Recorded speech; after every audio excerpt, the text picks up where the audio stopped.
Good afternoon. Oh, just afternoon. So I thought I'd come really quickly this afternoon to show you one of my favourite recipes, and I haven't done it on a live, and I haven't done it in my TM7 on a live. So I thought this would be a good opportunity because next Sunday I'm doing a workshop with some of the girls in my team, and it's a Varoma workshop, and we're making meatballs. And the recipe asks for tinned tomatoes. Now, I don't know about you, but I'm not a big lover of tinned tomatoes. I find them a little bit more acidy. So I like to use a jar of passata. But if you buy this, it's as boring as. So this recipe is one of the recipes I've just developed myself. I will pop it in the comments, but it's called, I call it Pimped passata. So, you know, you can buy those really nice jarred sauces with mushrooms and capsicums and herbs and bits and pieces. So basically it's like making that yourself, okay? But it's way cheaper, because if you've got herbs in your garden, if you don't have herbs in your garden, you can just use dried Italian herbs or something like that. But it does make a bit of a difference if you've got access. I just went and picked these out the garden. Absolutely divine. And I'll give you a little tip around what you can do if you're graduating to the TM7 and you are sending back your old Thermomix, and you don't need to return the Varoma. The Varoma makes a fantastic herb pot. Okay, I'll pop that picture also in the comments, because I've got all my herbs growing in my Varoma pot. So because there's holes in the bottom. So anyway, lots of little things to share with you. I'm going to flip the screen and we'll get straight in to making this pimped passata. Now you can see, I think you can see, it's the picture of the old TM6. But I'm going to take a new photo and update it. So the ingredients are really simple. I've got an onion, I've got my herbs. I'm going to throw in a few mushrooms. As I said, you could do capsicum or something like that, but I'm going to throw a few mushrooms in. This recipe really makes a huge difference whenever you're using tinned tomatoes or passata. You could even pimp up your tin of tomatoes rather than just using a jar of onion.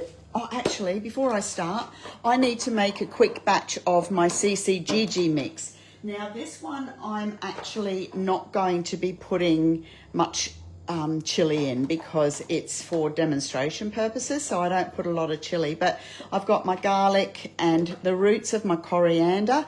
This is the part I use, just that more dry part. I don't put the leaves or anything in, and I do give it a wash because sometimes it can get a little bit dirty. So I'm just going to quickly make this. So I'll just come back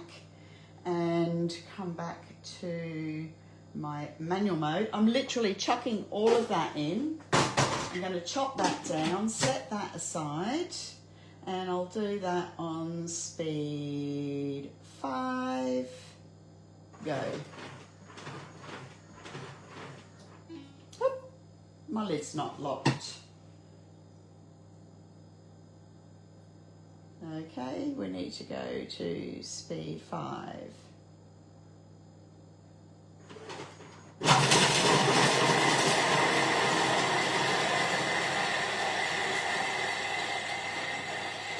Speed 5 for 5 seconds, okay? You could hear when that had finished chopping.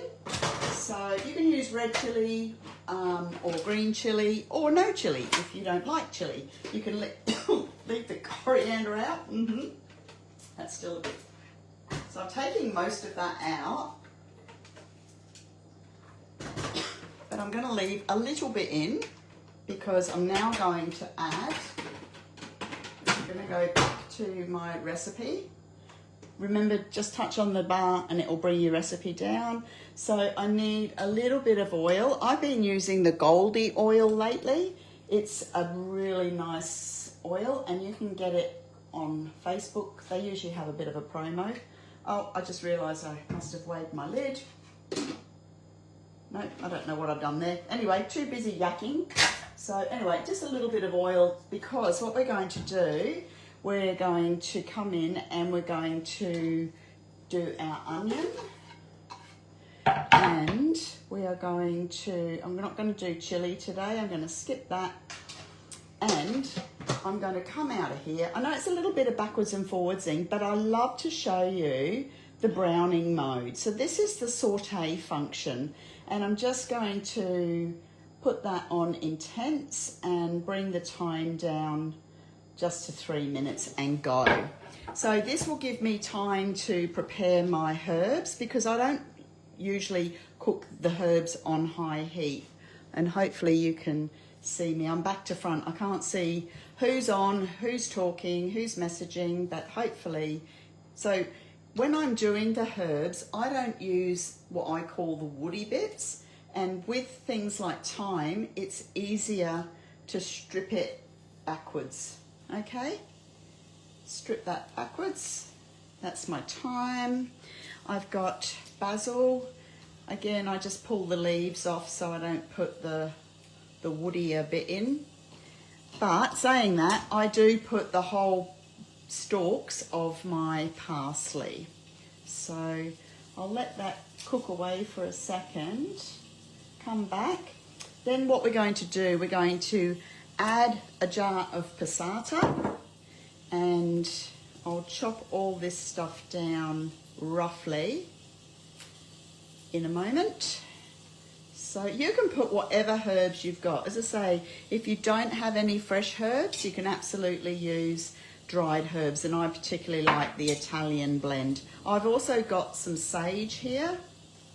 So can you hear that sizzling? So with the TM7, you can come and look and listen, and then it will start again. So there's no locking arms. So most of you probably all know this by now, but if you want to come along and check out the TM7 in person next Sunday, excuse me, that's just caught my throat. Next Sunday, I'm going to be doing a workshop in person at Wynnum. So I'm going to put the flyer to the workshop. I'm going to put the recipe to the passata, and I'm going to put a photo of my herbs all in the chat so you can see what I'm warbling on about. So I've got my herbs there. I've got a couple of, now mushies. You don't need to peel mushrooms. If you've got a bit of baking paper, I've actually just given these a bit of a rub, but I just usually just, I'm going to throw maybe three or four mushrooms into my sauce. So, because often I get inspiration from looking at the jars in the supermarket, what's in the ingredients. So sometimes they do herbs, sometimes they do capsicum. So, okay, that's still got 19 seconds to go. And what's it saying? We're going to come back to the current step and stop, because we were in the high heat. So that's now got up to 155. Can you hear that? And can you see the bottom has got a little bit of a sizzle mark on the bottom, but that's all good. I'm going to throw in the rest of my ingredients. So actually I'll put those in first. So there's no right or wrong way of doing this, in whichever order you like. And I'm going to come back to my manual. I'm just going to give it a really rough chop because I don't want it blended right down. I'm going to come to speed 4, magic speed, and maybe 3 or 4 seconds.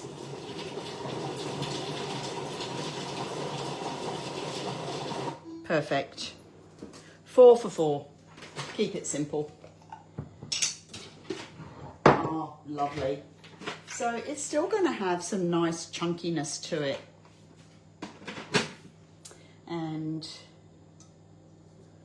my jar of passata. And to get the most out of this, I'm going to cook this on the Veroma temperature. So it's going to cook down anyway. So if I put a bit of extra water in there, it will just evaporate on the high heat. So a little bit of water. And then what I'm going to do, because this will make more than one jar full, so I doubt it's going to make 2 jars, but I'm going to sterilize my jars at the same time as, I'm going to, sterilize my jars at the same time as I'm cooking my passata. So make sure all my ingredients are in the bottom.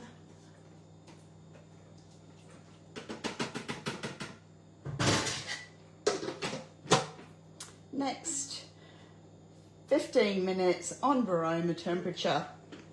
Because we want varoma temperature, you could do 100 degrees if you weren't sterilizing, but I want the varoma, I want this to reduce down, and I want the steam to sterilize my jars.